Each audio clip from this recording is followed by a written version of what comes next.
Okay guys, we'll see if we can hear me with the sound.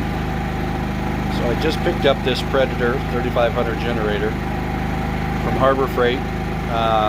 Sure you can see 1,000 reviews on this. I looked at them. I decided that it was something that definitely wanted to have in my toolbox of tools for my house and for my RVing and whatnot. So I was a little surprised that it was a lot bigger than what the pictures and the videos show. But bottom line, this thing is as quiet as can be. It is so quiet, it's unbelievable. I just did my first startup. I followed all the things I needed to do, filled it up with gas, put some stabilizer in it, filled it up with oil, connected the battery, and now I just got it running. I put a little space heater up to it, put it on the lower setting. I think it's about 700 watts. You don't want to exceed more than 75% of this generator's capacity for the warm-up period, which I think is 8 hours, or the break-in, which is 8 hours. Little contradictory if you read some of the reviews online and some of the directions. It gets a little contradictory on when you're supposed to do what, but I did order this online, and this one was not this one, but the one previous to this one was delivered. And the handle on the front there that you're looking at right above the word Predator, on one side, apparently they didn't get the bolt in all the way, or it fell out or something, because it was loose, and when you lifted it up you could feel it separating, and you could see it separating on the front.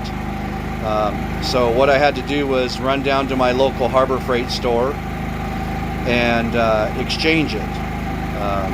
You know, it might be quick and simple for some of you, but my closest Harbor Freight store is 25 miles one way. So, you know, it became an issue of, you know, now I had to drive 50 miles, but they were very nice. They only had one in stock. They had to dig it up out of the back. I think they were kind of squirreling one away, because these are and have been on back order since early November, when all the storms hit and the rolling blackouts in California, etc., etc. So that was their excuse. But when I did unbox the original one, it did have a problem. I was a little concerned when they told me they didn't have any in stock, but then they looked around and they said, hey, we found one, come on down, and they got it exchanged for me without any issues. So that was great. So we'll follow up on this later on down the road. Like I said, there's about 1,001 reviews on this actual generator.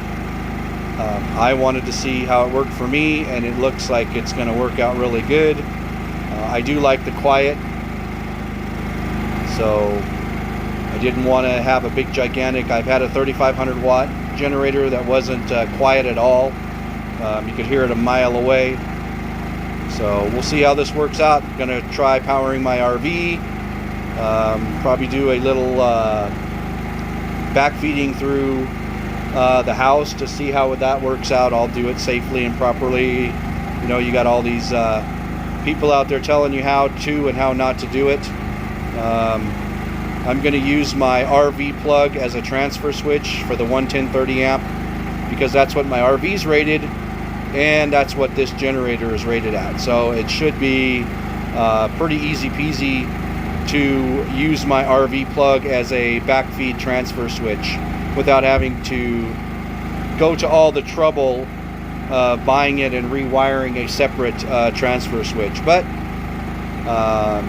we'll conquer that one when it comes. I have a way to isolate the RV switch from the rest of the house, and it's on a separate panel all by itself, so I can isolate that out and check it before I start feeding any power into the house or the sub panels or the main panels. So there you have it, guys.